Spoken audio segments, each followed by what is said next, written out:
She didn't cry when the wagon pulled away from the only home she'd ever known.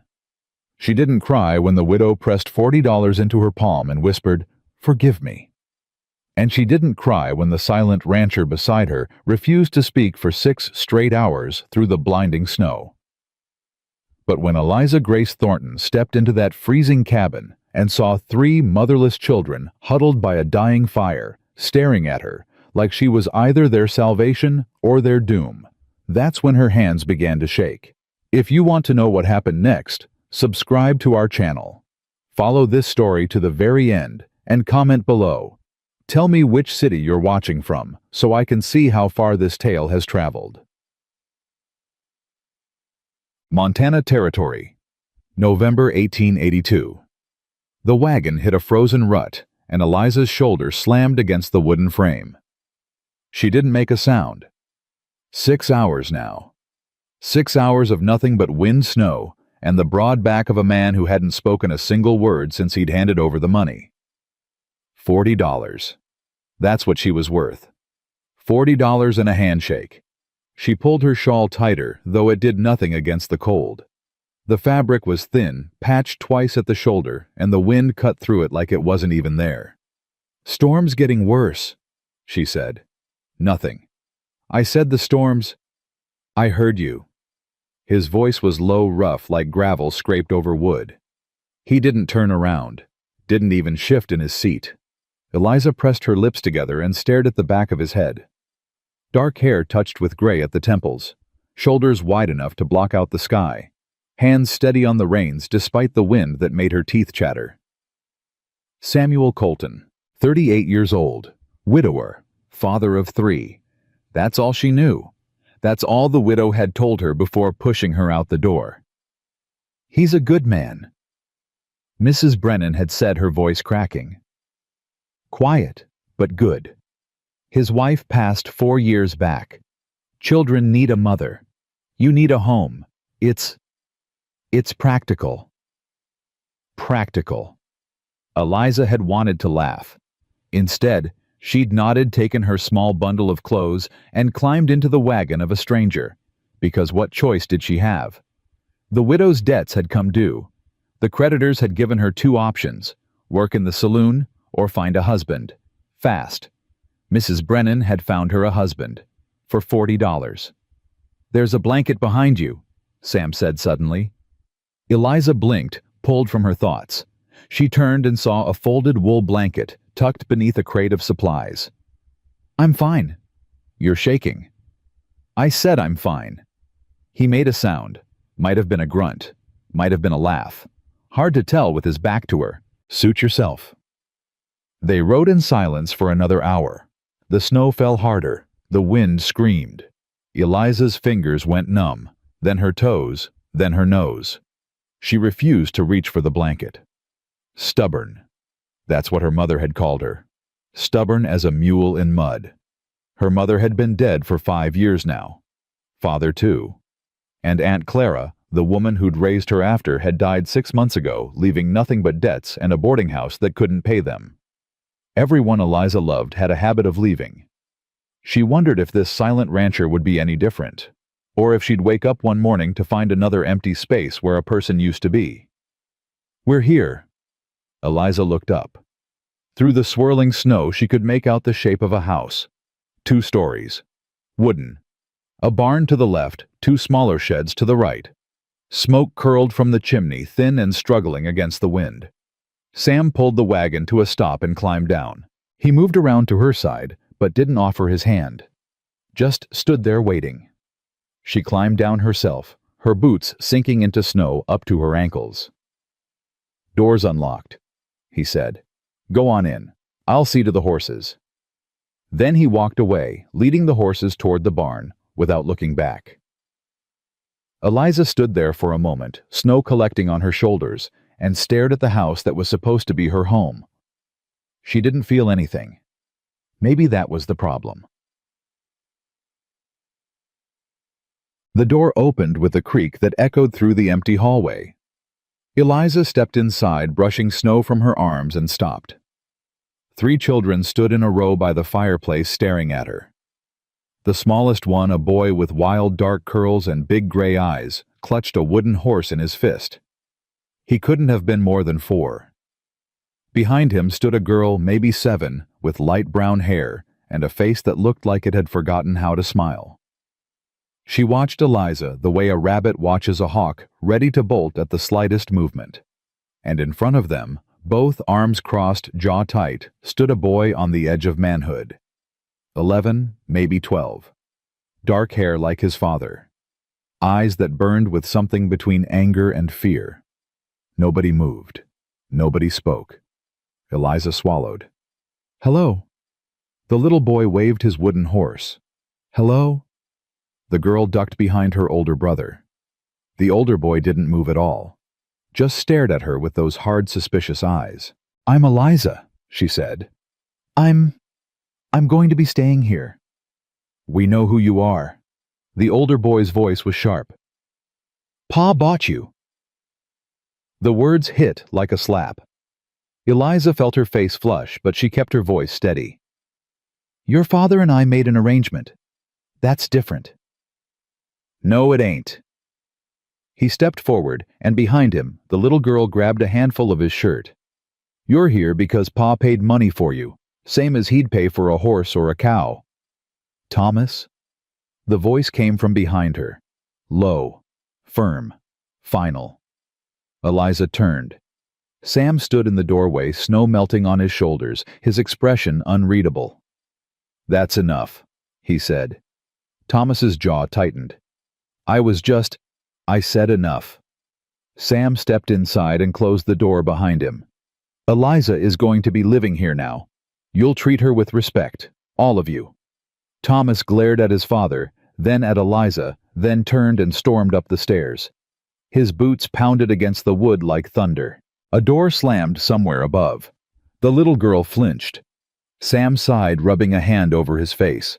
For a moment he looked tired. Bone tired. The kind of tired that sleep couldn't fix. "Nora," he said gently, looking at the girl. "Why don't you take your brother to the kitchen? There's bread in the box." The girl, Nora, nodded quickly, grabbed the little boy's hand and hurried away without a word. Eliza watched them go. Then she turned to Sam. "Thomas," she said, "he's angry. He's been angry for 4 years. Since his mother died." Sam's expression flickered. Something crossed his face. Pain, guilt. Something she couldn't name, and then it was gone. "Hannah died giving birth," he said quietly. "The baby didn't make it either. Thomas was 7. Old enough to remember. Old enough to blame." "Blame who?" Sam didn't answer. He just looked at her for a long moment, then turned toward the stairs. "Your room is on the left, end of the hall. I'll bring your things up." "Wait." He stopped, but didn't turn around. Eliza took a breath. "What do you expect from me? I mean, what exactly am I supposed to do here?" Silence. Then, "Keep the house. Care for the children. That's all." "That's all?" He turned then, and for the first time, she saw his eyes clearly. Gray-blue, like winter sky. Cold on the surface, but something underneath something she couldn't quite read. "I don't expect you to love them," he said. "I don't expect you to love me. I just need someone to keep them alive through the winter." He walked away before she could respond. Eliza stood alone in the hallway, the fire crackling weakly behind her, and wondered what kind of man paid $40 for a wife and expected nothing in return. That night she couldn't sleep. The room was small, cold, and unfamiliar. A narrow bed pushed against one wall. A dresser with a cracked mirror. A single window crusted with ice. She lay beneath thin blankets, staring at the ceiling, listening to the wind howl outside. Somewhere in the house a door creaked. Then footsteps. Small ones. Hesitant. Eliza sat up, heart pounding, and watched as her bedroom door slowly opened. A small figure stood in the darkness. "Benny," she whispered. The little boy didn't answer. He just stood there, clutching his wooden horse, his bare feet pale against the wooden floor. "You'll freeze," Eliza said. She threw off her blankets and crossed to him, kneeling down. "What's wrong? Did you have a bad dream?" He shook his head, then nodded, then shook it again. "Which one?" "I don't know." His voice was small and confused. Eliza felt something twist in her chest. "Come here." She picked him up. He was lighter than she expected and carried him to the bed. She pulled the blankets over both of them and held him close. "You're warm," he said. "So are you." He was quiet for a moment. Then, "Are you gonna be our new mama?" The question hung in the air like smoke. Eliza stared at the ceiling. "Would you want me to be?" "I don't know." He yawned. "Tom says you're not real family. Says Pa just bought you like he bought the new plow horse." "Tom's angry." "Tom's always angry." Eliza smiled despite herself. "What about you? Are you angry?" Benny thought about it. "No, I just wanted someone to tell me stories again. Nora don't tell good stories. She just cries. She cries at night, when she thinks nobody can hear." He yawned again, his eyes drooping. "I hear, though. These walls are thin." Eliza held him tighter. 4 years old, and already he knew about thin walls and silent tears. "I can tell you a story," she said softly. "Would you like that?" "Yes, please." So she did. She told him about a rabbit who got lost in a snowstorm and found a family of foxes who took him in. The foxes were different from the rabbit, bigger teeth, sharper claws, but they shared their food and kept him warm, and eventually the rabbit stopped being afraid. By the time she finished, Benny was asleep. Eliza lay in the darkness, holding this stranger's child, and wondered if she was the rabbit or the fox. Morning came gray and cold. Eliza woke to find Benny gone, probably slipped back to his own bed before dawn. She dressed quickly in the same worn dress from yesterday, the only one she owned, and made her way downstairs. The kitchen was empty, cold. The fire in the hearth had burned down to embers. She rebuilt it, her hands clumsy with cold, and once the flames caught, she looked around for something to cook. The pantry was sparse: some flour, a few potatoes, dried beans, salt pork wrapped in cloth. Not much for a family of 5. She found a pot, filled it with water from the pump outside, and set it to boil. Then she started on the potatoes. She was halfway through peeling the third one when she heard footsteps behind her. "You're up early?" She turned. Sam stood in the doorway, already dressed for work. His coat was buttoned, his hat in his hand. "Couldn't sleep," she said. "Figured I'd make myself useful." He nodded, his eyes moving to the pot on the stove. "Potatoes. And salt pork. It's not much. It's more than we've had in a while." He crossed to the back door, then paused with his hand on the handle. "Eliza." "Yes." "Benny came to your room last night." She went still. "How did you—" "These walls are thin." A ghost of something, almost a smile, crossed his face. "Thank you for being kind to him." Before she could respond, he was gone. Oh. The children drifted down one by one. Benny came first, still rubbing sleep from his eyes. He climbed onto a chair at the table and watched Eliza with open curiosity. "Are you making breakfast?" "I'm trying." "Nora usually makes breakfast, but she burns it." "Benny." Nora appeared in the doorway, her cheeks flushed. "I don't always burn it." "You burned the eggs yesterday. The fire was too hot. And the day before." "Benny." Eliza bit her lip to hide a smile. "Maybe I can help with that. My aunt ran a boarding house, taught me a few things." Nora looked at her warily. "What kind of things?" "How to make biscuits that don't taste like rocks. How to keep eggs from turning to leather. Things like that." The girl's expression didn't change, but something in her shoulders relaxed. Just a little. "Maybe," she said. "Maybe you could show me. I'd like that." Thomas didn't come down for breakfast. Eliza set a plate aside for him anyway. The days that followed settled into a rhythm. Eliza woke before dawn, rebuilt the fire-made breakfast. She swept floors, washed clothes, mended torn shirts. She learned which pot leaked and which drawer stuck. She learned that Benny was afraid of the dark, that Nora talked to herself when she thought no one was listening, and that Thomas never came down until he was certain she wasn't in the room. Sam was a ghost. He left before sunrise and returned after dark. They exchanged maybe 10 words a day, always practical, always brief. Storm coming tomorrow. Need more firewood. Children fed? Yes. Good. Then he'd disappear to his room at the far end of the house, and she wouldn't see him again until morning. It was a strange kind of marriage, if you could even call it that. They shared a roof, but not a life. They were strangers, sleeping under the same ceiling, bound by $40 and the desperate need to survive. Eliza told herself it was enough, that she hadn't expected more. That practical was fine. Practical was safe. But sometimes, late at night, she'd hear footsteps outside her door. They'd pause for a moment, one breath too, and then move away. She never knew if it was Sam or one of the children. She never asked. On the 5th day, the storm hit. It came screaming out of the mountains like something alive, something angry. The snow fell so thick you couldn't see your hand in front of your face.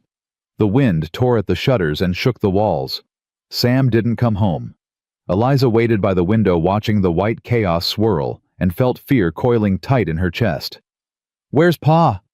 Benny asked, tugging at her skirt. "He'll be home soon." "But where is he?" "Working." In this, Thomas's voice came from the stairs. He stood halfway down, arms crossed, his face pale. "He went to check the cattle in the north pasture this morning. That's 3 hours' ride." Eliza's stomach dropped.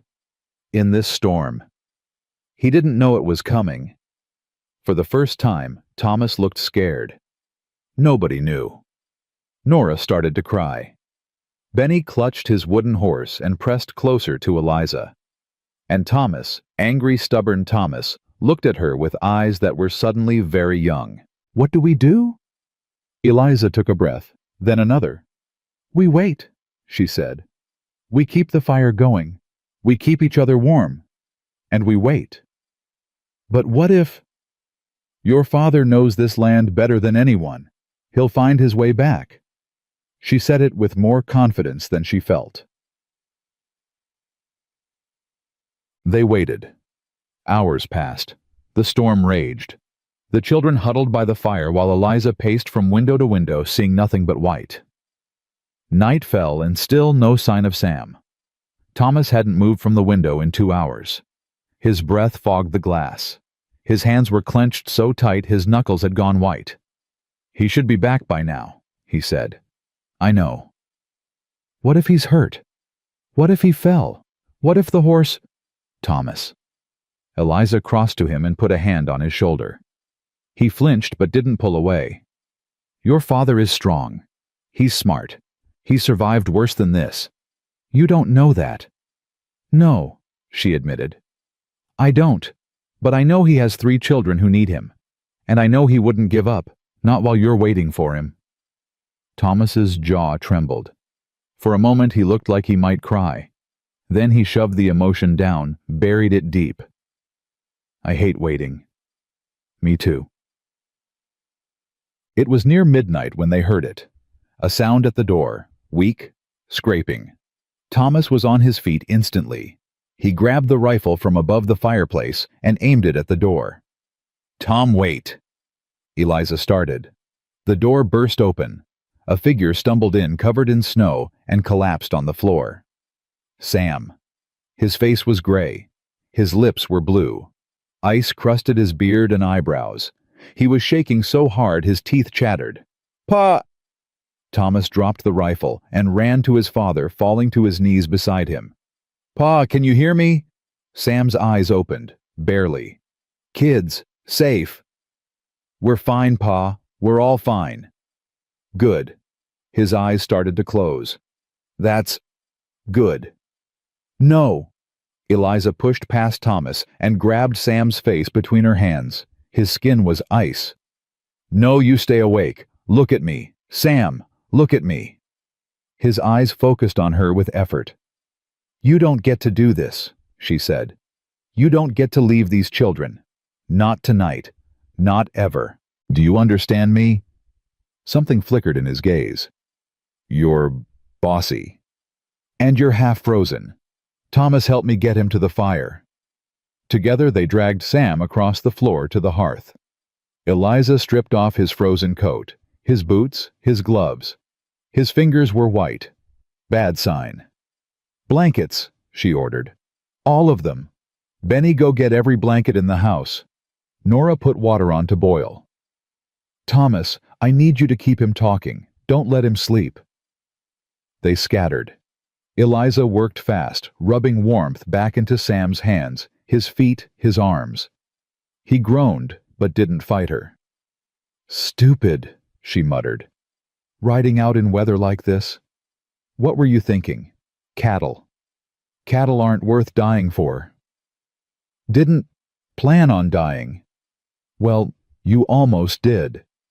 His eyes met hers. Even half frozen, there was something there. Something warm beneath the ice. Thank you, he whispered. Don't thank me yet. If you lose any fingers, I'm not the one telling Benny. He laughed. It was weak, broken, more of a wheeze than anything. But it was real. And in that moment, something shifted. Something small. Something important. So, by morning, the storm had passed. Sam was still weak, but the color had returned to his face. His fingers and toes were intact. He'd live. Eliza sat by the fireplace, exhausted, watching the children sleep in a pile of blankets on the floor. Benny was curled against Nora, who had one arm wrapped around him. Even Thomas had fallen asleep nearby, his face peaceful for once. She heard movement behind her. Sam had pushed himself up on one elbow. He was looking at her. You saved my life, he said quietly. The children helped. No. He shook his head slowly. I heard you. What you said when I came through the door. You told me I didn't get to leave. Eliza looked away. I was scared. People say things when they're scared. You said I didn't get to leave them. These children. They're your children. But you fought for them. His voice cracked. Like they were yours. Eliza didn't answer. She didn't know what to say. Outside, the sun was rising over fresh snow, painting the world in shades of gold and pink. Inside, a fire crackled, children slept, and a man who hadn't let himself feel anything in 4 years looked at a woman who expected nothing and saw something that terrified him. Hope. The story continues. The days after the storm moved slowly like honey in winter. Sam stayed close to the house while his strength returned. He didn't say much, he never did, but Eliza caught him watching her sometimes. When she stirred the pot at the stove. When she braided Nora's hair. When she sat by the fire at night, mending a tear in Benny's shirt. He watched her like a man trying to solve a puzzle he didn't have all the pieces to. She pretended not to notice. On the third morning, she found him standing by the barn, his breath clouding in the cold air. He was staring at the cattle pen, his shoulders stiff. You should be resting, she said. I've rested enough. The doctor said, I don't need a doctor to tell me what I can and can't do. His voice was sharp, harder than she'd heard before.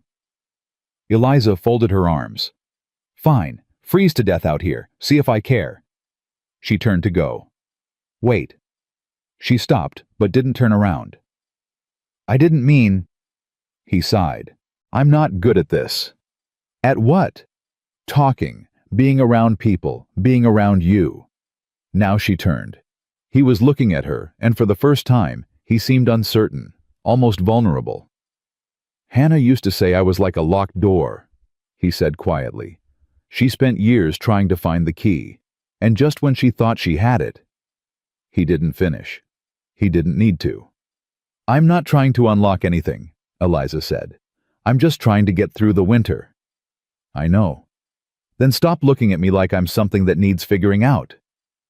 A ghost of a smile crossed his face. "Can't help it. You keep surprising me." "How?" "Most women would have run by now. The storm, the cold, Thomas's temper, my silence. Any one of those should have sent you packing." "Where would I go?" "That's not why you stayed." Eliza hesitated. He was right, and they both knew it. "No," she admitted. "It's not." "Then why?" She looked at the house behind her. Through the frosted window, she could see Benny at the table drawing something with a piece of charcoal. Nora was beside him, her head bent over a book. "Because they need someone," she said. "And I've spent my whole life being needed by no one." Sam was quiet for a long moment. Then, "They're not the only ones." Before she could ask what he meant, he walked past her toward the barn. She stood in the snow watching him go and felt something dangerous bloom in her chest. Something that felt like hope.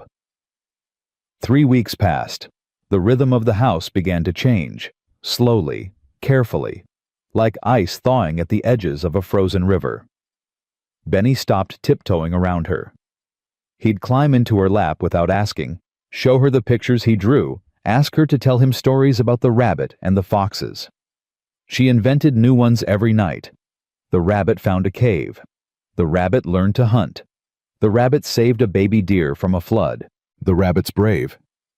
Benny said one night, his eyes heavy with sleep. "The rabbit learned to be brave," Eliza corrected. "It wasn't always." "Did the foxes teach him?"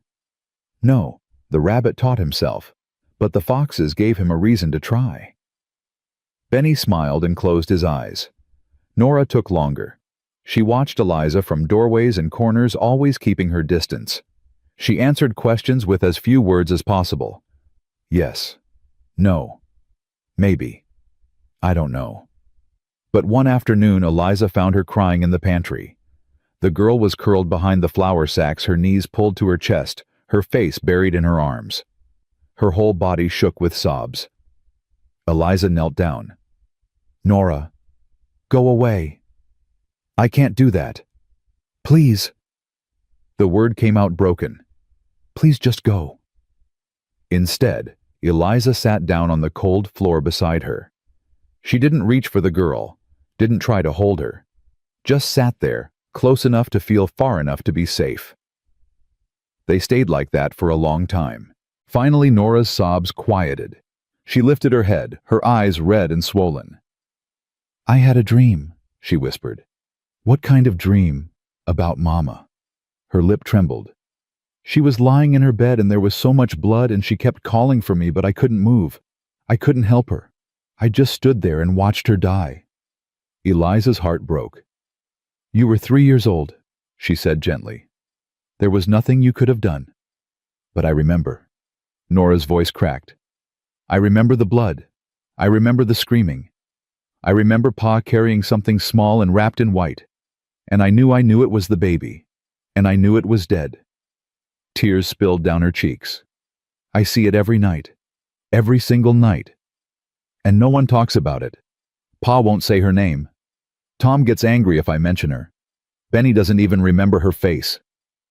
She looked at Eliza with eyes that held far too much pain for a 7-year-old. "Am I broken?" Eliza reached out then. Slowly, carefully, she took the girl's hand. "No," she said. "You're not broken. You're carrying something too heavy for anyone to carry alone. And you've been carrying it for 4 years without help." "How do I put it down?" "You don't have to put it down. You just have to let someone help you hold it." Nora stared at her. Then suddenly she threw herself into Eliza's arms. Eliza held her tight. The girl sobbed against her chest, and Eliza rocked her, gently stroking her hair, whispering words that didn't matter as much as the warmth behind them. "I've got you," she murmured. "I've got you." When they finally emerged from the pantry, Sam was standing in the kitchen. He looked at Nora's tear-stained face, then at Eliza. Something passed between them, an understanding, an acknowledgement. He nodded once. That night, for the first time, Nora fell asleep without crying. Thomas remained a wall, He did his chores in silence. He ate his meals in silence. He answered direct questions with grunts and shrugs. And whenever Eliza entered a room, he found a reason to leave. She didn't push, didn't pry. Just let him keep his distance while she slowly became part of the furniture of his life. But she noticed things. She noticed how he always checked on Benny before bed, pulling the blanket up to his chin. She noticed how he left his extra biscuit on Nora's plate when he thought no one was looking. She noticed how he worked harder than any boy his age should have to hauling wood and feeding animals and mending fences alongside his father. He was angry, but underneath the anger was something else. Fear. She understood that better than anyone.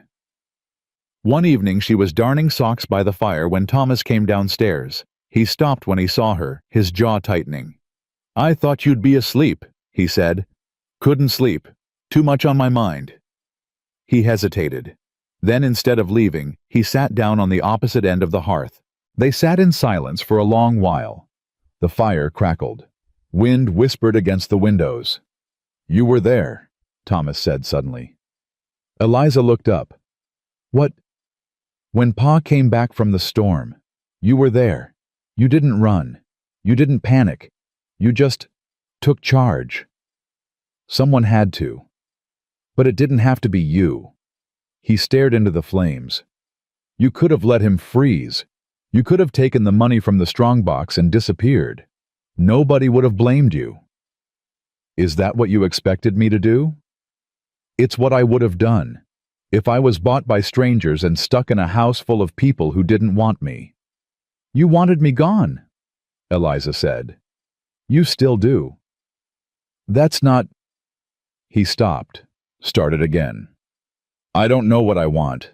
I don't know anything anymore." His voice cracked on the last word.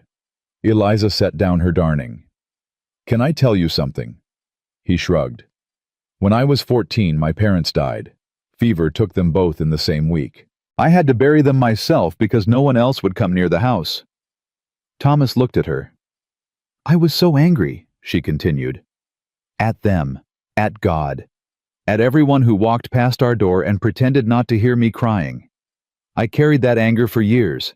It was the only thing that kept me moving. What happened to it? I got tired." She smiled sadly. "Anger's heavy, Thomas. It feels strong at first like armor, but after a while it just weighs you down until you can't stand up anymore. So what, I'm supposed to just forgive everyone?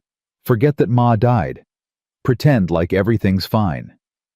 "No, you're supposed to feel what you feel, but you don't have to feel it alone." He was quiet for a long moment. Then, "I don't hate you. I know. I just—" He swallowed. "I don't want to forget her.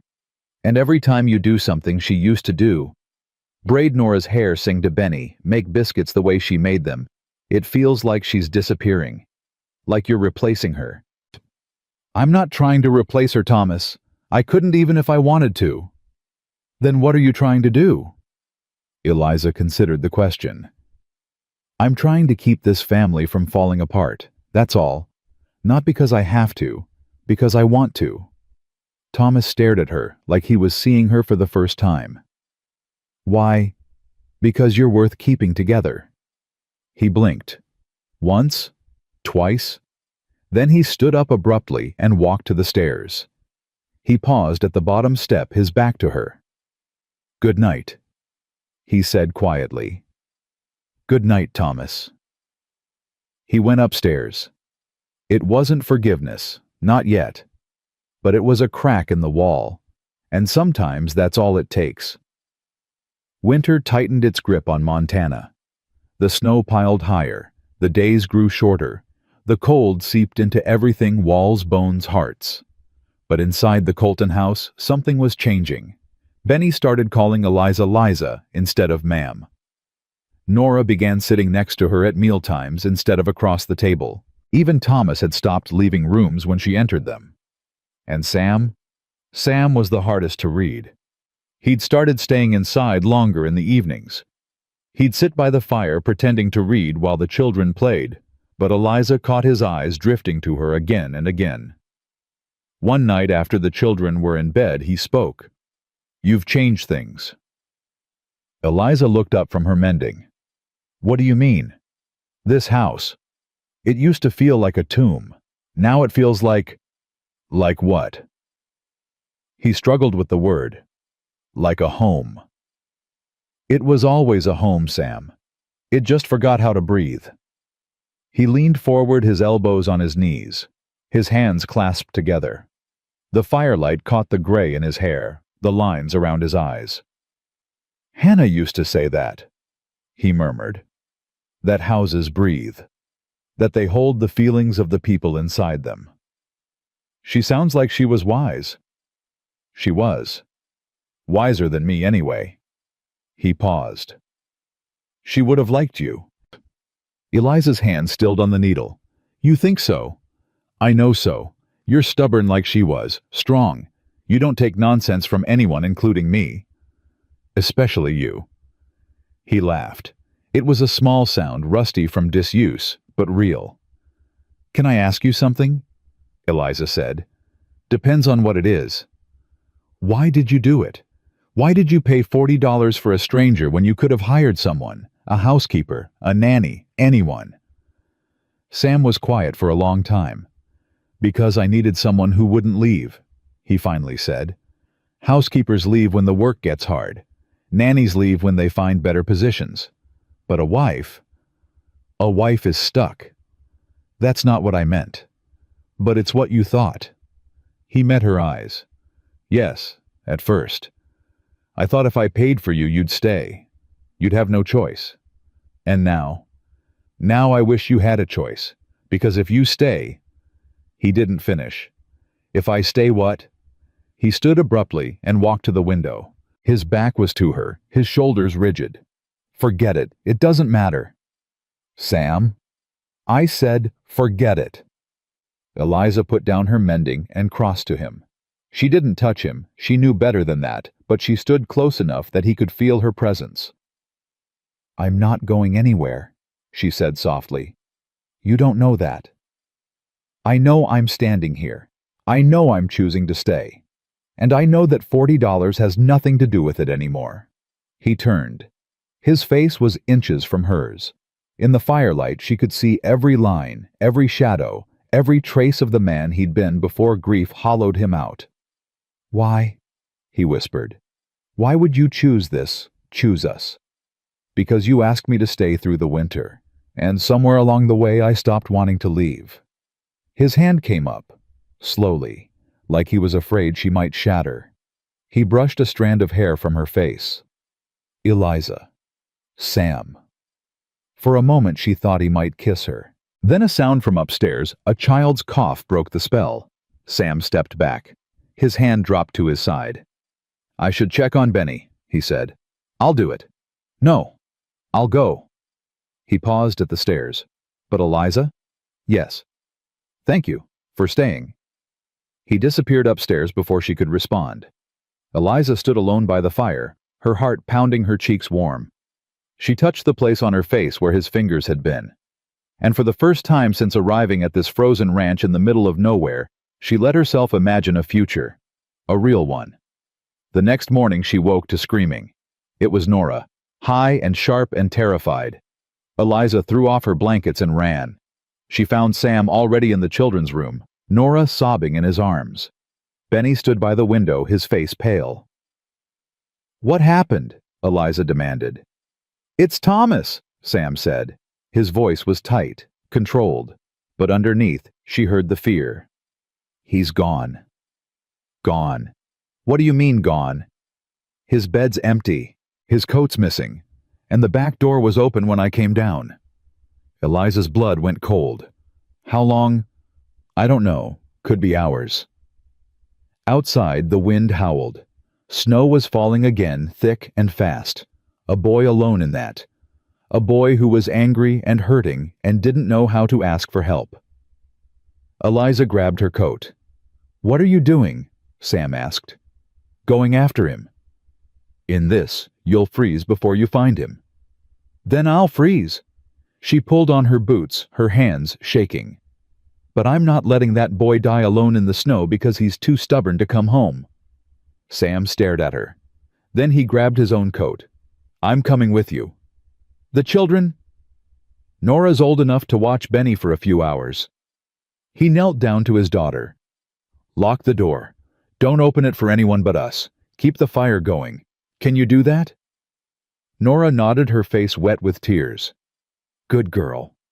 He kissed her forehead. We'll bring him home. They rode out into the storm together. The snow was blinding. The wind cut like knives. Within minutes, Eliza's face was numb, her fingers stiff even inside her gloves. But she didn't stop. Where would he go? She shouted over the wind. I don't know. He could be anywhere. Think, Sam. Where does he go when he's upset? Sam was quiet for a moment. Then, the creek, south of the property. Hannah used to take him there when he was small. They turned south. The ride felt endless. Snow and sky blurred together until Eliza couldn't tell which way was up. She clung to the reins, to the horse, to the hope that somewhere in this white hell, a boy was still breathing. And then she saw him. A small figure huddled beneath a dead oak tree, curled into himself, not moving. Thomas. She was off her horse before Sam could stop her.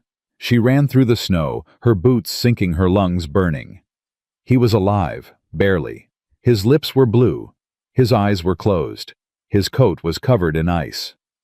Thomas. Thomas, wake up. No response.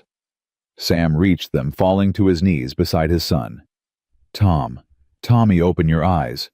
Look at me, son. Nothing. We have to get him warm, Eliza said.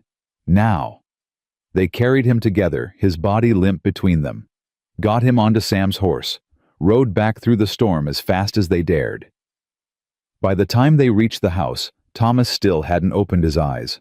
They stripped him, wrapped him in blankets, piled him with every quilt in the house. Eliza heated water, made broth, pressed warm cloths to his chest and throat and face. Sam paced like a caged animal, his hands fisting and unfisting. This is my fault, he said. Don't. It is. I pushed him away. I never talked to him about Hannah, never let him grieve, never. Sam. Eliza's voice was sharp. Stop. This isn't the time. He could die. He won't. She said it like a command, like saying it firmly enough would make it true. He won't die. Do you hear me? I won't let him. She didn't sleep that night. She stayed by Thomas's side hour after hour, changing the cloths, dripping broth between his lips, talking to him, even when he couldn't hear. You stubborn, foolish boy, she murmured. Running off into a storm. What were you thinking? Were you trying to scare us? Because it worked. It worked, Thomas. Silence. I know you're angry. I know you miss your mother. I know nothing about this is fair. Her voice cracked. But you don't get to give up. You don't get to leave those kids without a brother. You don't get to leave your father with another grave to dig. She wiped her eyes with the back of her hand. And you don't get to leave me. Not now. Not when I just started figuring out how to love you. The word slipped out before she could stop it. Love. She hadn't meant to say it, hadn't even known she felt it until the word hung in the air between them. But it was true. Somewhere between his anger and her patience, between the walls he built and the cracks she found, she had started to love this difficult, hurting, impossible boy. So you wake up, she whispered. You wake up right now, Thomas Colton. That's an order. Silence. And then, so softly, she almost missed it, a voice. You're bossy. Eliza's breath caught. Thomas's eyes were open, just barely, but open. You scared me, she said, her voice breaking. Sorry. Don't you ever do that again. Okay. I mean it, never. His cracked lips curved into something that might have been a smile. Okay, Mama. The word hit her like lightning. Tears spilled down her cheeks before she could stop them. You called me? I know. His eyes drifted closed again, but his hand found hers, weak, cold, but holding on. Seemed about time. She squeezed his hand and didn't let go. Behind her in the doorway, Sam stood watching. His face was wet, and for the first time in 4 years, he wasn't ashamed of his tears. Thomas recovered slowly. For 3 days, he drifted in and out of sleep, his body fighting to mend what the cold had nearly destroyed. Eliza stayed close, changing his bandages, spooning broth between his lips, reading aloud from an old book of frontier tales she'd found tucked behind the woodpile. He didn't call her Mama again. But he didn't push her away either. On the 4th morning, she came into his room to find him sitting up his back against the headboard, his eyes clearer than they'd been since the storm. "You look better," she said. "Feel like I got trampled by a horse." "Close enough." She set a cup of tea on the table beside him. "Drink this. It'll help." He looked at the cup, then at her. "You don't have to keep doing this." "Doing what?" "Taking care of me. I ain't a baby." "No, you're a stubborn boy who almost froze to death because he was too proud to ask for help." She sat on the edge of the bed. "But you're right. You're not a baby. So how about you start acting like it?" He bristled. "What's that supposed to mean?" "It means you scared your brother and sister half to death. It means your father hasn't slept in 4 days. It means this whole family has been holding its breath waiting for you to wake up." She leaned forward. "And it means you owe them an explanation." Thomas looked away. His jaw worked like he was chewing on words he couldn't swallow. "I don't know how to explain it," he said finally. "Try." Silence stretched between them. Outside wind rattled the shutters. Inside the fire crackled low. "I dreamed about her," Thomas said quietly. "Ma." She was standing in the snow calling my name, and I thought if I followed her, maybe I could see her again. Maybe I could tell her I was sorry. Eliza's heart clenched. "Sorry for what?" "For not saving her." His voice cracked. "I was right there when she died, right outside the door. I heard her screaming, heard the baby crying, heard Pa praying, and I didn't do nothing. I just stood there like a coward. Thomas, you were 7 years old. I was old enough to know something was wrong, old enough to run for help. And what would that have changed? The nearest neighbor is 3 hours away. By the time you got there, I don't know." He slammed his fist against the mattress, his eyes bright with tears. "I don't know what it would have changed, but at least I would have done something. At least I wouldn't have to live with knowing I just stood there while my mother died." Eliza reached out and took his hand. He flinched but didn't pull away. "Listen to me," she said firmly. "Your mother's death was not your fault. Not your fault, Thomas. You were a child. A scared child who didn't know what was happening. There is nothing you could have done to save her." "But nothing." She squeezed his hand. "And I know that doesn't make the pain go away. But carrying guilt that doesn't belong to you will crush you. It'll hollow you out until there's nothing left." He was crying now, silently, the tears streaming down his cheeks. "How do I stop?" he whispered.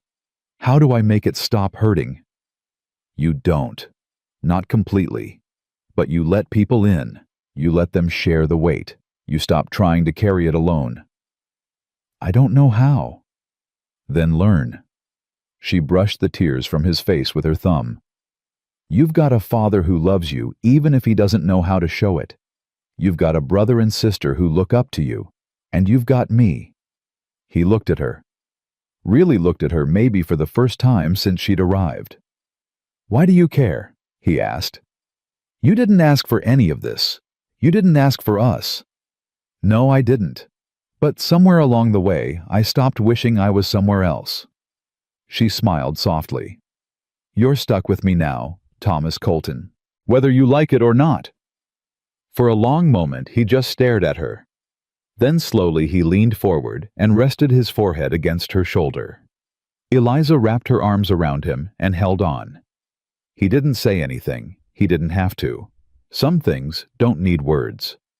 That evening, Sam found her in the kitchen, scrubbing the same pot for the third time. "You'll wear a hole through it," he said. It needed cleaning. It was already clean. She stopped scrubbing, set the pot down, stared at the wall. "Eliza." "I'm fine." "You're not." He moved closer. "You haven't slept in days. You've barely eaten. You've been running yourself into the ground taking care of everyone else. Someone has to.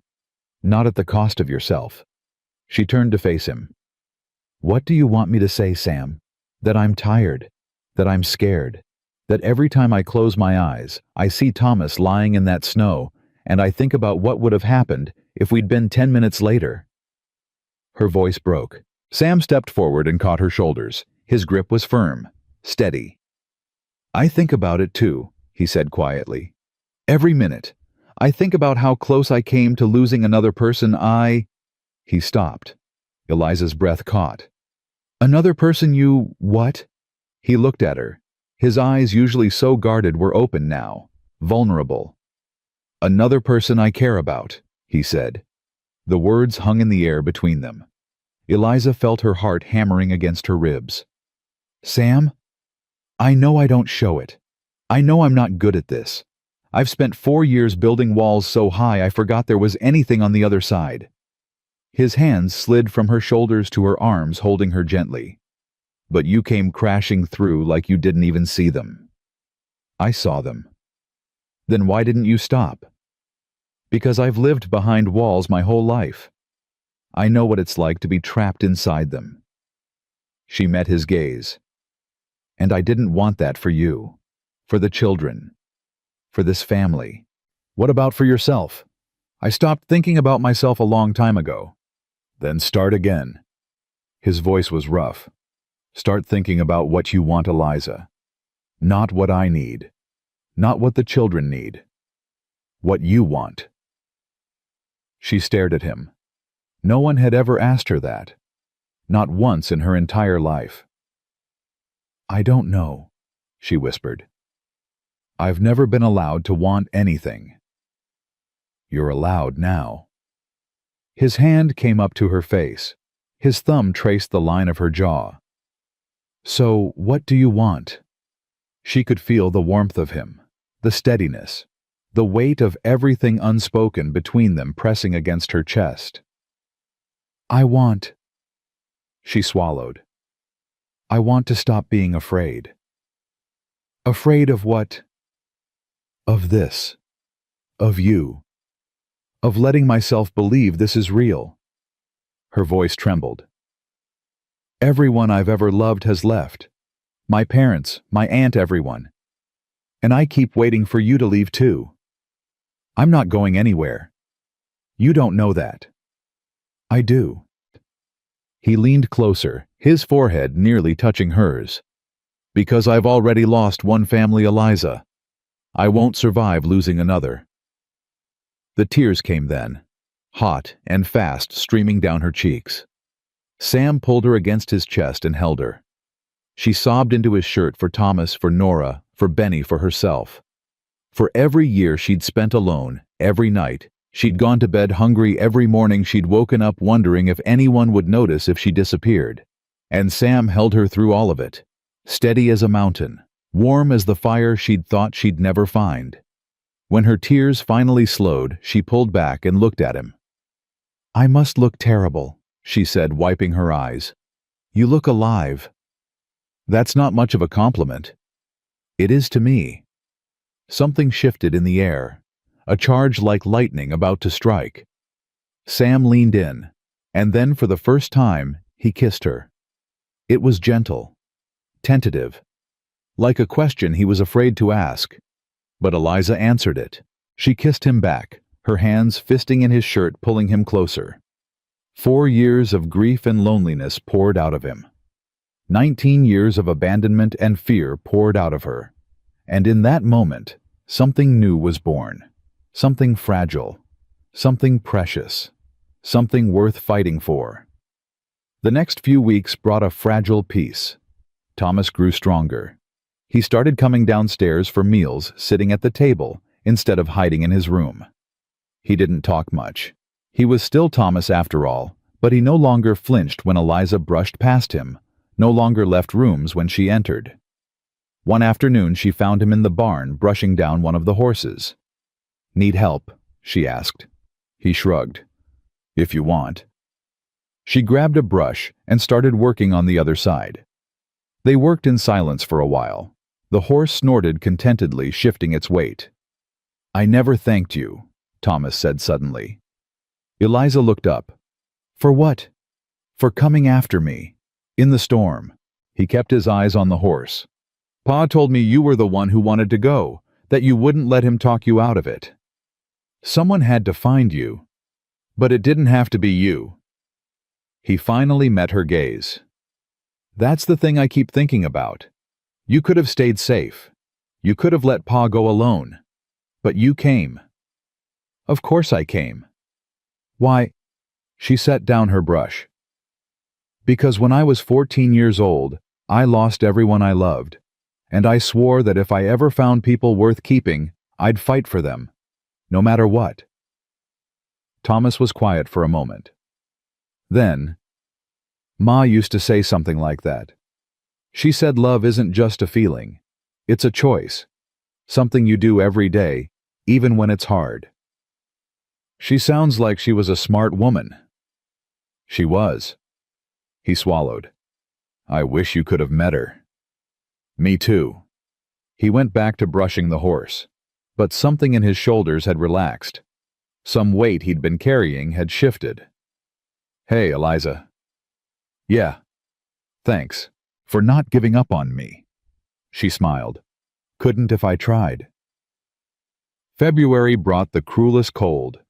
The temperature dropped so low that the water pump froze solid. The chickens stopped laying. Even the cattle huddled together, their breath clouding in the bitter air. But inside the house, warmth grew. Benny had taken to following Eliza everywhere, chattering about everything and nothing. Nora had started leaving her drawings on Eliza's pillow, small sketches of flowers and horses, and once a picture of a family standing in front of a house with smoke curling from the chimney. "That's us," Nora explained shyly. "You, Pa, Tom, Benny, and me." Eliza had stared at the drawing for a long time. In the picture, everyone was holding hands. "It's beautiful," she'd said, her voice thick. "I can make another one if you want. A better one." "No." Eliza had pulled the girl into a hug. "This one's perfect." Sam had changed too. He no longer disappeared at dawn and returned at dusk. He lingered at breakfast, asking the children about their plans for the day. He sat by the fire in the evenings, listening as Eliza read stories aloud. He laughed more, not often, but enough to remind her that the sound existed. And sometimes late at night, when the children were asleep, he'd find her in the kitchen or by the hearth, and they'd talk. About everything. About nothing. About the ranch and the cattle and the price of grain. About his childhood in Virginia, her childhood in St. Louis. About Hannah slowly, carefully, like touching a wound that was finally starting to heal. "She would have liked the way you do things," he said one night. "What do you mean?" "The house, the children, everything." He stared into the fire. "She had a way of making everything feel alive, like the world was brighter just because she was in it. That's a beautiful way to describe someone. It's the truth." He looked at her. "And you do the same thing. I don't know how, but you do." Eliza felt warmth bloom in her chest. "Sam, I'm not comparing you to her," he said quickly. "That's not what I mean. You're different people, but you have the same light, the same way of making people feel seen." She didn't know what to say, so she reached out and took his hand instead. He laced his fingers through hers and held on. They sat like that for a long time, watching the fire burn, saying nothing, needing nothing. It was enough. Then came the day everything changed. It started like any other morning. Eliza woke early, dressed quietly, and went downstairs to start breakfast. The house was still dark, the children still sleeping. She was halfway through making coffee when she heard hoofbeats outside. Lots of them. She went to the window and peered out. A group of riders was approaching the house. 6, maybe 7 of them. They wore heavy coats and carried rifles. Her stomach dropped. "Sam?" He was beside her in seconds, still pulling on his shirt. He looked out the window, and his face went hard. "Go upstairs," he said. "Who are they?" "Go upstairs. Get the children. Lock the door." "Sam?" "Now, Eliza." The coldness in his voice scared her more than the riders outside. She ran. She gathered the children, Benny confused and sleepy, Nora trembling, Thomas already reaching for his boots, and herded them into the master bedroom. She locked the door and pushed a heavy dresser in front of it. "What's happening?" Nora whispered. "I don't know, sweetheart. But we're going to stay here until your father tells us it's safe." "Who are those men?" Thomas asked. He was pale, but his jaw was set, ready to fight. "I don't know." From downstairs, she heard the front door open. Voices, low and dangerous. Then Sam's voice, steady but tight. "You're not welcome here, Garrett." "Now that ain't friendly." Another voice, rougher, meaner. "We just came to talk." "You've got nothing to say that I want to hear." "See, that's where you're wrong." A chair scraped against the floor. "Word around town is you've got yourself a new wife. Pretty little thing, they say. Young." Eliza's blood went cold. "That's none of your business." "Everything on this land is my business, Colton. You know that. Your pa knew that, and now you're gonna learn it too." "My father paid off his debts 20 years ago." "Debts have a way of coming back." A pause. "Especially when a man's got something worth taking." Upstairs, Eliza pressed her hand over her mouth to keep from making a sound. Benny whimpered. Nora held him tight. Thomas moved toward the door. "I should go down there." "No." Eliza grabbed his arm. "Stay here." "But Pa, your father can handle himself. What he can't handle is worrying about you while he's trying to protect all of us." Thomas hesitated. Then he nodded, stepping back. Downstairs, the conversation continued. "I'm only going to say this once," Sam said. "Get off my land." "Or what, you gonna shoot all 7 of us?" "I'll shoot you first. The rest can decide if it's worth dying for." A long silence. Then, "This ain't over, Colton. Not by a long shot." Footsteps. The front door. Hoofbeats fading into the distance. Eliza waited until she couldn't hear them anymore. Then she moved the dresser and opened the door. Sam was standing at the bottom of the stairs, a rifle in his hands. "They're gone," he said. "Who were they?" He didn't answer right away. He set the rifle down, ran a hand through his hair, and looked at her with eyes that held something she'd never seen before. Fear. "Sam, who were they?" "His name is Garrett Hale. His family used to own most of the land around here. My father bought this ranch from them 30 years ago, fair and square, but Garrett's never accepted it." "What does he want?" "The ranch. Always has. And now—" He swallowed. "Now he knows I have something else worth taking." Eliza understood. He meant her. "He won't touch me," she said. "You don't know that. I know I'm not leaving. I know I'm not letting some man with a grudge drive me out of my home." She walked down the stairs and stood in front of him. "This is my home now, Sam. These are my children. You are my husband, and nobody is going to take that from me." Sam stared at her. Then he pulled her into his arms and held her so tight she could barely breathe. "I don't deserve you," he muttered into her hair. "Probably not." He laughed a broken, desperate sound and held her tighter. Behind them on the stairs, 3 children watched. Benny was still scared. Nora was still trembling. But Thomas stood tall, his hands clenched at his sides, his jaw set. "Pa," he said. Sam looked up. "Whatever comes next, we face it together. All of us." Sam nodded slowly. "All of us." And in that moment, standing in the cold morning light with danger circling outside their door, the Colton family became something more than survivors. They became a fortress, and Eliza was their heart. The days after Garrett's visit passed in tense silence. Sam started sleeping with a rifle beside the bed. He rode out each morning to check the property lines, looking for signs of trouble. He came back each evening with his jaw tight and his eyes hard, and Eliza learned not to ask questions he couldn't answer. But life on the ranch continued. The cattle needed feeding. The horses needed tending. The children needed breakfast and lessons and stories by the fire. And Eliza threw herself into all of it, refusing to let fear poison the home they'd built. One afternoon she was hanging laundry behind the house when she heard hoofbeats approaching. Her heart seized. She dropped the shirt in her hands and ran toward the front, her mind screaming warnings. But it wasn't Garrett. It was a woman.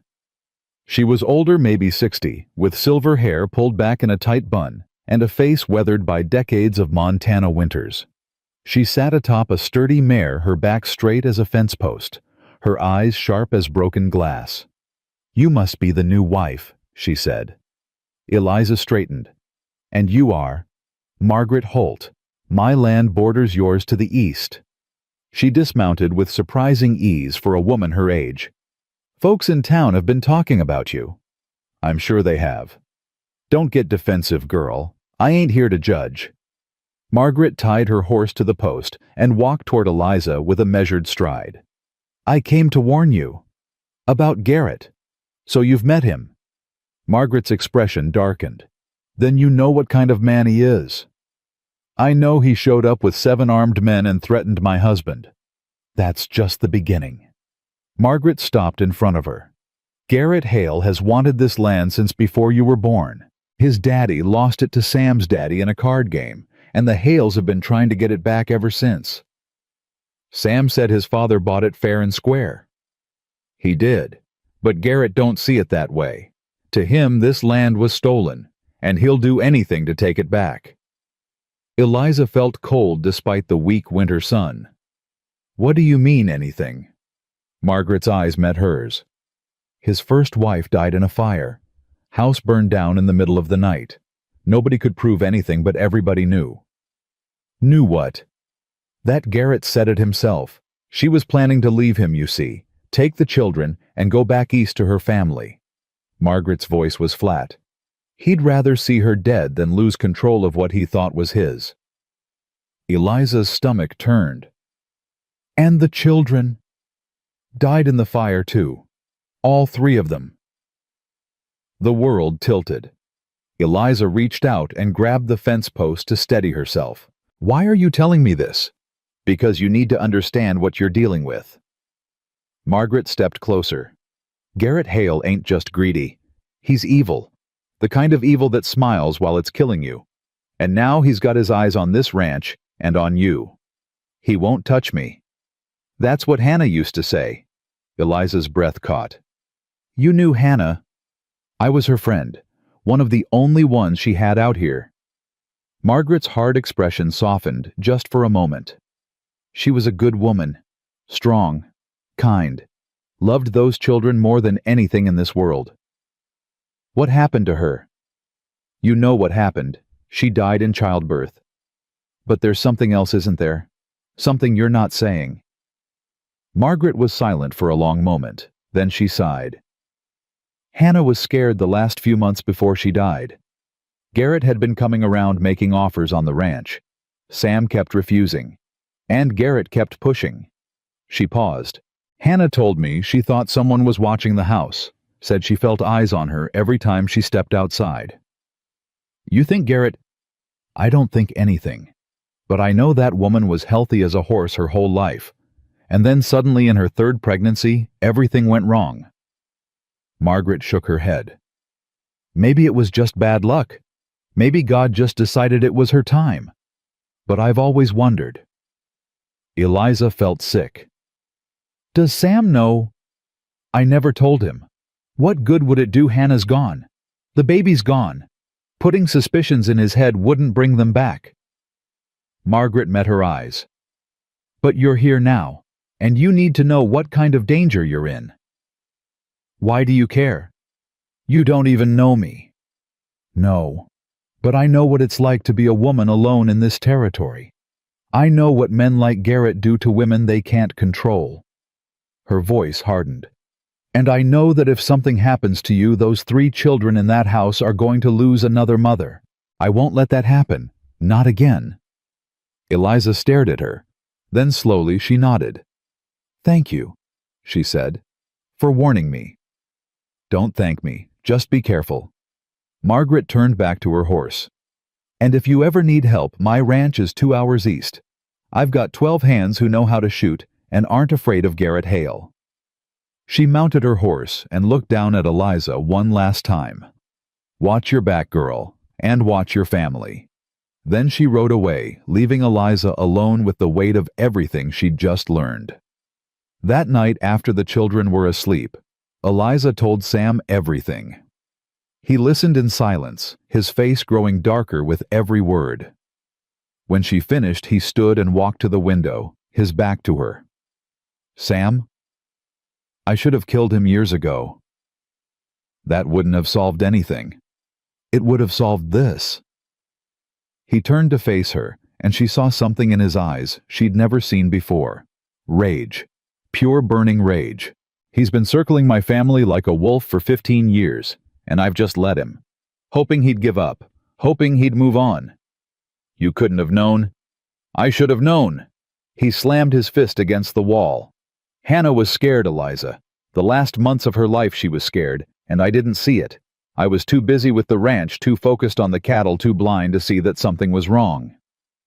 "You can't blame yourself for what happened to Hannah." "Can't I?"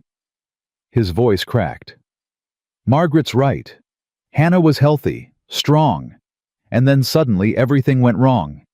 What if it wasn't natural? What if Garrett did something? What if I could have stopped it?" Eliza crossed to him and took his face in her hands. "Listen to me," she said firmly. "Whatever happened to Hannah, it wasn't your fault. You loved her. You protected her the best you could. And now you need to do the same for the family you have left." How do I protect you from a man who burns down houses with women and children inside?" "We fight back." Sam stared at her. "What?" "You heard me. We fight back. We don't wait for him to make the next move. We take the fight to him." "Eliza, you don't know what you're saying." "I know exactly what I'm saying." Her voice was steady. "I've spent my whole life running from people who wanted to control me. My parents died and left me with nothing. My aunt died and left me with debts. The widow sold me to a stranger for $40. And I'm done. I'm done running. I'm done being afraid." She stepped closer. "This is my home now, Sam. These are my children. You are my husband. And I will burn this whole territory to the ground before I let Garrett Hale take any of it from me." Sam looked at her like he was seeing her for the first time. "You mean that?" "Every word." For a long moment, neither of them moved. Then Sam pulled her into his arms and kissed her hard, desperate, like a man drowning, and she was air. When they broke apart, his forehead rested against hers. "All right," he said. "We fight. Together. Together." They started preparing the next day. Sam rode to town and came back with extra ammunition, new locks for the doors, and a hunting dog named Bear, who looked more wolf than pet. He taught Thomas how to load and fire a rifle. He showed Eliza where the strongbox was hidden, where the emergency supplies were stored, what routes to take if they needed to flee. "If something happens to me," he said one night, "you take the children to Margaret's ranch. She'll protect you." "Nothing's going to happen to you." "Eliza, nothing is going to happen." She grabbed his hands. "We're going to get through this, all of us. Do you understand?" He looked at her for a long moment. Then he nodded. "I understand." Weeks passed. The tension built. Garrett's men started appearing at the edges of the property, never close enough to confront, always just watching, waiting. Sam confronted them once, riding out with Thomas at his side. "You're trespassing," Sam said. The man, one of Garrett's hired hands, just smiled. Ain't your land no more, Colton? Won't be long now. Get off my property. Or what? Sam raised his rifle. The man's smile faded. He backed his horse up, hands raised. All right, we're going. He tipped his hat.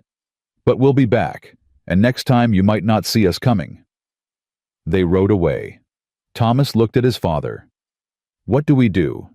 We wait, we watch, and we don't let them catch us off guard. But waiting was the hardest part. March came, and with it a brief thaw. The snow softened. The roads cleared. And one morning a letter arrived. Sam opened it at the kitchen table while Eliza watched.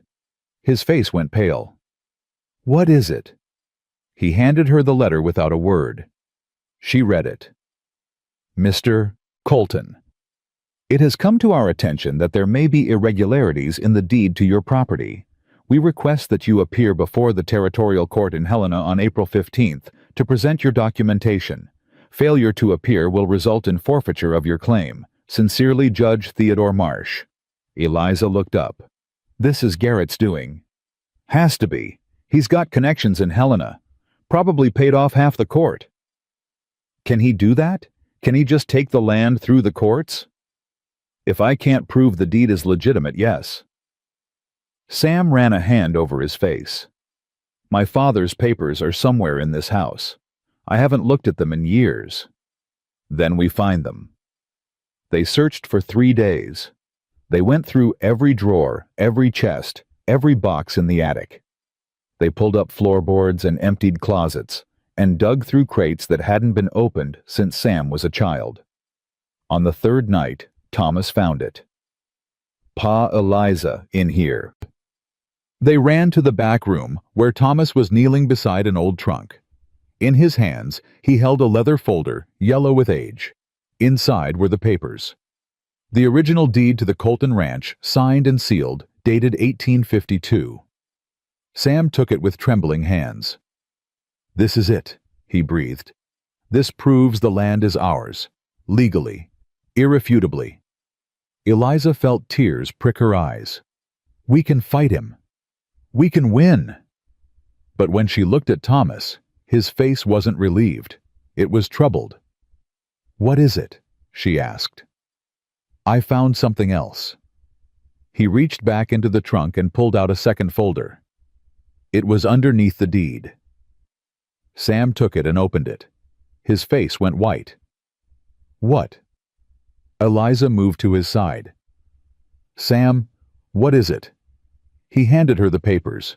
They were letters, dozens of them, all in the same handwriting, and they were all addressed to Hannah. Eliza read the first one. My dearest Hannah, I think of you every moment of every day. Your husband doesn't deserve you. Leave him. Come to me. I will give you everything he cannot. Yours forever, G. G. Garrett. Eliza's blood turned to ice. She flipped through the others. They were all the same. Love letters. Obsessive, desperate, increasingly threatening. If you won't come willingly, I will find another way. He belongs in the ground, Hannah. I can make that happen. One day you will be mine, one way or another. The last letter was dated 2 weeks before Hannah died. Sam? Eliza whispered. He wasn't looking at the letters anymore. He was staring at the wall, his hands clenched into fists, his whole body shaking. He killed her, Sam said. His voice was hollow, dead. He killed my wife. We don't know that for certain. He killed her. Sam slammed his fist into the wall so hard the wood cracked. He was obsessed with her. She rejected him, and he murdered her for it. Eliza reached for him. Sam. He pulled away. Don't touch me right now. He stormed out of the room. The front door slammed. Through the window, Eliza watched him walk into the darkness. Thomas came to stand beside her. Is it true? He asked. His voice was small, young. Did that man kill my mother? Eliza didn't know what to say, so she told him the truth. I don't know, Thomas, but your father is going to find out. And when he does, she didn't finish. She didn't have to. Sam didn't come back until dawn. Eliza was waiting by the fire wrapped in a blanket when the door opened. He walked in slowly, his boots heavy, his face carved from stone. Where were you? Walking. Thinking. And he sat down across from her. His eyes were red. Whether from cold or tears, she couldn't tell. I'm going to kill him, he said. Sam, I mean it. I'm going to ride to his ranch. I'm going to find him. And I'm going to put a bullet between his eyes. And then what? Spend the rest of your life in prison. Leave your children without a father. Leave me without a husband. She leaned forward. Think, Sam. This is exactly what he wants. He wants you to do something stupid. He wants you to give him an excuse to take everything. Then what am I supposed to do? His voice cracked. He killed Hannah. He's been threatening you. He's trying to steal our land. What am I supposed to do? Just let him win? No. You beat him at his own game. Sam looked at her. The court date is in 3 weeks, Eliza continued. We have the deed. We have the letters. We have evidence that Garrett has been harassing your family for years. We take all of it to Helena. We show the judge exactly what kind of man Garrett Hale really is. You think the courts will listen? I think they'll have to. These letters prove he was obsessed with Hannah. They prove he threatened violence. Combined with Margaret's testimony about the fire that killed his first wife, she took a breath. We can destroy him, Sam. Legally. Completely. Without giving him the satisfaction of turning you into a murderer. Sam was silent for a long moment. Then slowly his shoulders slumped. You're right, he said. I know you're right. I know. She reached out and took his hand. I know. He squeezed her fingers. How did you get so strong? He asked quietly. I had to be. Nobody else was going to be strong for me. Well, you're not alone anymore. He lifted her hand and pressed a kiss to her knuckles. Whatever happens next, we face it together. Together, she agreed. Outside, the sun was rising. Inside, a family prepared for war. The weeks before Helena passed quickly. Sam and Eliza gathered everything they had. The deed, the letters, a written statement from Margaret Holt describing Garrett's history. Even the testimony of 2 ranch hands who'd worked for Garrett years ago and were willing to speak against him for the right price.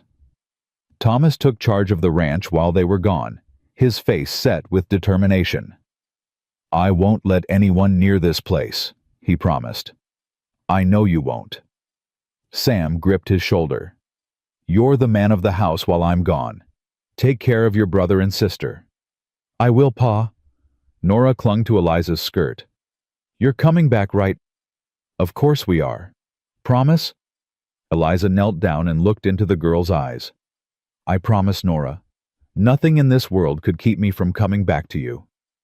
Benny ran up and threw his arms around her neck. I love you, Mama Liza. Eliza's heart broke and mended in the same moment. I love you too, sweet boy. She held him tight, breathing in the smell of soap and childhood, memorizing the weight of him in her arms. Then she stood, took Sam's hand, and climbed into the wagon. They rode toward Helena, toward justice, toward whatever came next. The road to Helena stretched long and cold. They traveled for 2 days, stopping only to rest the horses and catch a few hours of sleep in the wagon. Eliza kept the leather folder close to her chest, the papers inside worth more than gold. Sam barely spoke. His jaw was set, his eyes fixed on the road ahead. But every few hours he'd reach over and take her hand, holding it like an anchor in a storm. On the morning of the 3rd day, they arrived. Helena was bigger than Eliza expected. Buildings lined the main street, some brick, some wood, all covered in a thin layer of spring mud. People moved along the boardwalks, going about their business, unaware that 2 lives were about to be decided in the courthouse at the end of the road. You ready? Sam asked. No, but that's never stopped me before. He almost smiled. Almost. They climbed down from the wagon and walked toward the courthouse together. The courtroom was smaller than Eliza had imagined. Wooden benches filled most of the space, and at the front behind a raised desk sat Judge Theodore Marsh. He was an older man, silver-haired and sharp-eyed, with the look of someone who'd seen too much of the world to be surprised by any of it. Garrett Hale sat on the other side of the room. He looked different than Eliza remembered. Cleaner, more polished. He wore a dark suit and a smile that didn't reach his eyes. When he saw them enter, his smile widened. "Sam, so glad you could make it." Sam didn't respond. He took his seat beside Eliza, his hand finding hers beneath the table. The judge called the court to order. "This hearing is to determine the validity of the deed to the property known as Colton Ranch," Judge Marsh announced. "Mr. Hale, you have filed a claim stating that the original transfer of this land was fraudulent. Present your evidence." Garrett stood smooth as oil. "Thank you, Your Honor. 30 years ago, my father lost this land to Samuel Colton Sr. in what was described as a card game. But I have witnesses who will testify that the game was rigged, that my father was cheated, and that the deed was obtained through deception." He produced a stack of papers and handed them to the judge. "These are sworn statements from 3 men who were present that night. They all confirm that the Coltons stole what rightfully belongs to my family." The judge examined the papers. Eliza's heart pounded. 3 witnesses. 3 lies. How were they supposed to fight against that Mr. Colton? The judge said. "Your response." Sam stood. His voice was steady, but Eliza could see his hands trembling slightly at his sides. "Your Honor, I have the original deed to my family's ranch. It was signed and sealed in 1852, witnessed by the Territorial Land Office, and has been in my family's possession ever since." He handed over the leather folder. The judge opened it and studied the contents.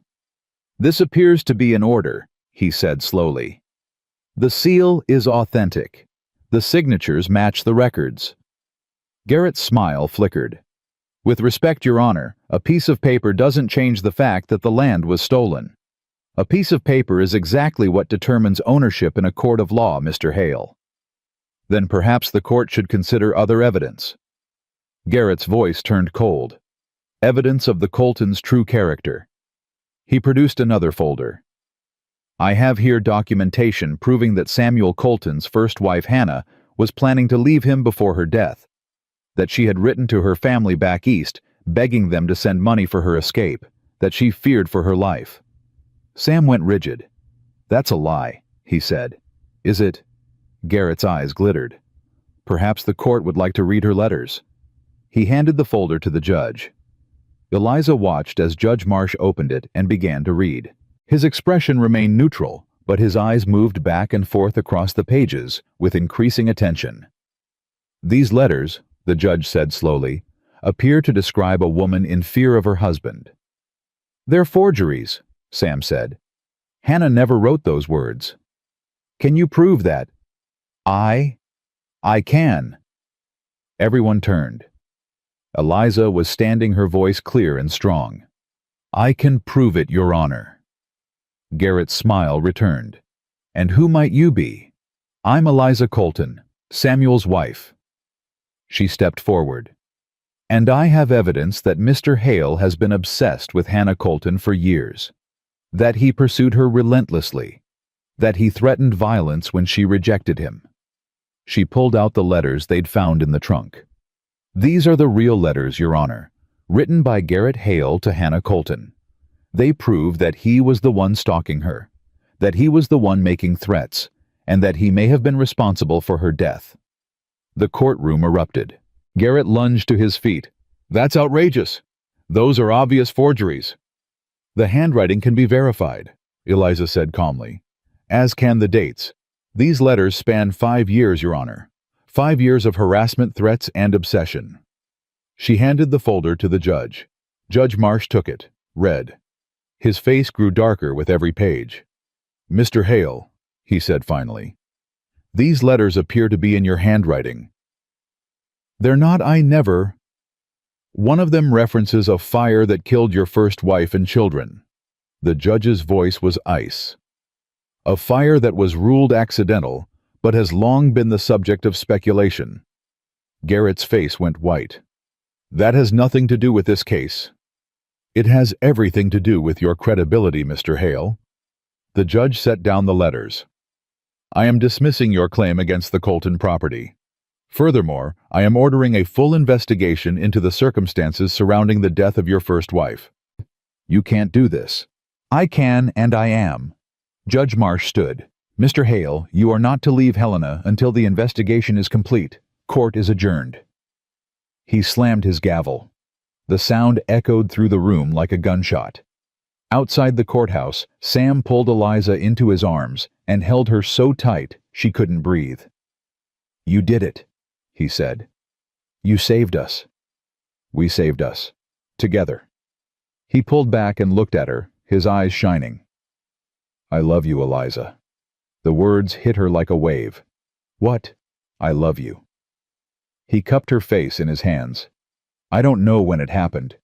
Somewhere between the first day you walked through my door and the moment you stood up in that courtroom and destroyed the man who's been haunting my family for 15 years. But I love you.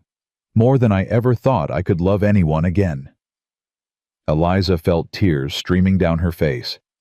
I love you too, she whispered. I've loved you since the night you almost froze to death and I told you that you didn't get to leave. Sam laughed a real laugh, full and bright, and kissed her. Right there on the steps of the Helena courthouse in front of God and everyone, he kissed her like she was the only thing in the world that mattered. And for that moment, she was. They returned to the ranch 3 days later. The children saw the wagon coming from half a mile away. By the time Sam and Eliza pulled up to the house, all three of them were running down the path, their faces bright with hope and fear. Did you win? Thomas shouted. Did you beat him? Sam jumped down from the wagon and caught his son in a fierce hug. We won, Tom. It's over. Nora crashed into Eliza's legs, sobbing with relief. You came back. You promised, and you came back. I told you I would. Eliza knelt down and hugged her tight. I'll always come back. Benny threw himself at both of them, squeezing between Eliza and Nora with the determination only a 4-year-old could muster. I missed you, Mom Eliza. I missed you too, sweet boy. They stood there in the yard, all 5 of them tangled together, holding on like they'd never let go, and watching from the porch, her silver hair shining in the spring sun. Margaret Holt wiped a tear from her eye. Well, she said gruffly, about time you got back. I've been keeping these children fed for 3 days, and I'm not as young as I used to be. Sam looked up and grinned. Thank you, Margaret, for everything. Don't thank me. Just name your next child after me. Eliza froze. So did Sam. Margaret's eyes narrowed. What did I say? Eliza looked at Sam. Sam looked at Eliza. Then slowly she placed a hand on her stomach. Actually, she said softly, there's something we need to tell you. The news spread through the family like wildfire. Benny didn't quite understand, but he was excited anyway. Nora burst into happy tears. Thomas stood very still for a long moment processing, and then he walked over to Eliza and hugged her without a word. You're gonna be a good mama, he said quietly. To all of us. Eliza held him tight. I already am. That night, after the children were in bed, Sam and Eliza sat by the fire. A baby, Sam said, still sounding dazed. We're having a baby. We are. When did you know? I started suspecting a few weeks ago, but I didn't want to say anything until I was sure, until we were safe. He reached over and took her hand. Are you scared? Terrified, she admitted. After what happened to Hannah. That won't happen to you. You don't know that. I do. His grip tightened. Because I won't let it. I'll get the best doctor in the territory. I'll make sure you have everything you need. And if anyone tries to hurt you or this baby, I'll... Sam, She squeezed his hand. I know. I trust you. He lifted her hand to his lips and kissed it. We're going to be all right, he said. All of us. Yes, we are. Spring turned to summer. The ranch flourished. The cattle grew fat. The garden Eliza planted behind the house bloomed with vegetables and flowers. And Eliza's belly grew too. Garrett Hale was tried and convicted in June. The investigation had uncovered enough evidence to prove he'd set the fire that killed his first family. He was sentenced to hang. Sam didn't go to the execution. Neither did Eliza. I don't need to watch him die, Sam said. I just need to know he can never hurt anyone again. And now you know. And now I know. The summer passed in a haze of happiness. Thomas turned 12 and shot his first deer. Nora started reading chapter books, sounding out the words with painful determination. Benny learned to ride a horse, a small gentle mare that Sam bought from a neighbor specifically for him. And every night the family gathered around the fire while Eliza told stories. The stories changed over the months. The rabbit from those early tales grew older, wiser, braver. He found a family of foxes who became his own. He protected them from wolves and storms and hunters. And when a new baby rabbit joined the family, the original rabbit, the one who'd been lost and alone, realized he'd never really been alone at all. He just didn't know where to look, Eliza told them, until he stopped running and let himself be found. Benny always fell asleep before the end. Nora always asked for one more story, and Thomas, stubborn, difficult, beloved Thomas, always stayed until the last word. The baby came in October. It was easier than anyone expected. The doctor arrived in time. Margaret came to help. And after only 6 hours of labor, Eliza held a tiny, squalling, perfect baby girl in her arms. Sam stood beside the bed, tears streaming down his face. She's beautiful, he whispered. She's loud, Thomas said from the doorway. She's perfect, Nora breathed. Benny pushed between them all, peering at the baby with wide eyes. She's really small. Eliza laughed, tired and sore, and happier than she'd ever been in her entire life. She'll grow, she said. Everything does. Sam leaned down and kissed her forehead, then the baby's. What should we name her? Eliza looked at the small face, the tiny fists, the eyes that were already trying to open and see the world. Hope, she said. Her name is Hope. The first snow of winter fell on a quiet Sunday morning. Eliza stood on the porch wrapped in a thick shawl, watching the flakes drift down from the gray sky. In her arms, Hope slept peacefully, her tiny body warm against Eliza's chest. A year ago, she'd arrived at this ranch with nothing. A stranger bought for $40. A girl with no family, no home, no future. Now she had everything.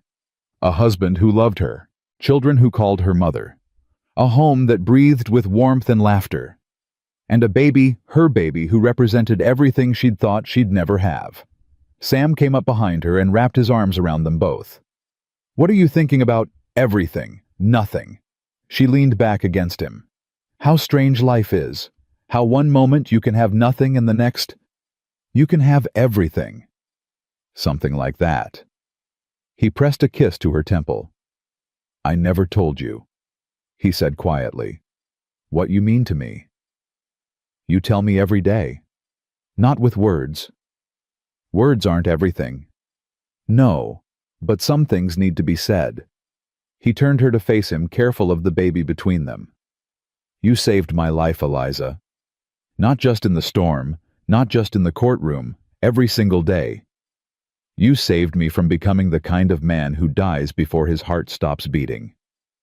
Sam, let me finish. He swallowed.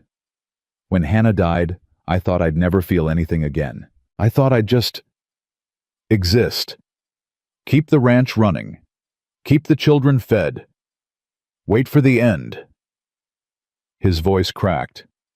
But then you came. And you didn't ask for anything. You didn't demand anything. You just stayed. You fought for my children like they were your own. You fought for me like I was worth fighting for. You were. You are. I know that now because you showed me." He cupped her face in his hands. "I love you, Eliza Colton. I love you more than I have words to say, and I will spend every day of the rest of my life proving it." Eliza felt tears spill down her cheeks. "I love you too," she whispered, "more than I ever thought possible." They stood there on the porch, the snow falling around them, their daughter sleeping between their hearts. And inside the house, through the frosted window, 3 children watched with smiles on their faces. That evening, the whole family gathered around the fire one last time before winter set in. Thomas sat on the floor whittling a piece of wood into something that might become a horse. Nora curled up beside Eliza, her head on her shoulder. Benny lay on his stomach, drawing pictures with a piece of charcoal. Sam sat in his chair, Hope cradled in his arms, looking at his family with eyes full of wonder. "Tell us a story, Mama," Nora said. Eliza smiled. "What kind of story?" "A true one." Eliza thought for a moment.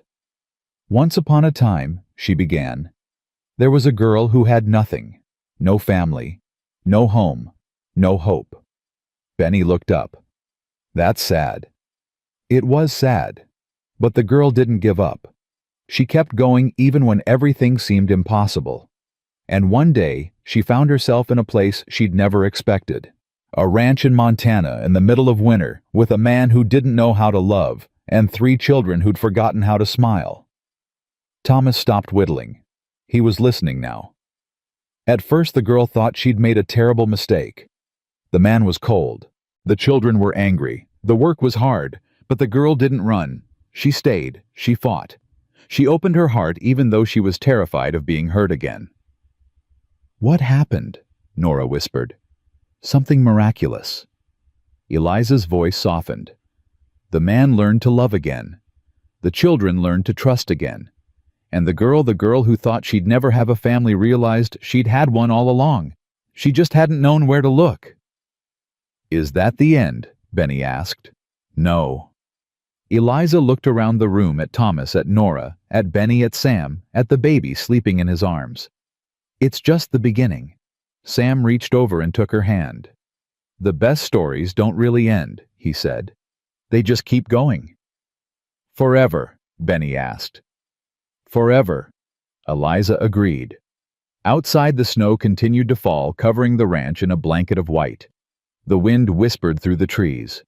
The cattle lowed softly in the barn. And inside the warm house surrounded by the family she'd found and the love she'd built, Eliza Grace Colton finally understood what home meant. It wasn't a place. It wasn't a building. It was the people who chose to stay. And she was never, ever leaving. Years later, when people asked how the Colton Ranch became the most prosperous spread in Montana, the old-timers would smile and shake their heads. It wasn't the land, they'd say. It wasn't the cattle. It was the woman. The one who showed up with nothing and refused to give up. The one who turned a house of grief into a home of love. What was her name? Eliza. Eliza Grace Colton, the rancher's bride. And if you listened carefully on quiet winter nights, when the snow fell soft and slow, you could still hear her voice carrying across the plains, telling stories, singing lullabies, loving without limit. Because that's what mothers do. That's what Eliza did. And that's how a girl who was sold for $40 became the heart of a family that would last for generations. Not through luck, not through chance, but through the stubborn, relentless, unbreakable power of choosing to stay.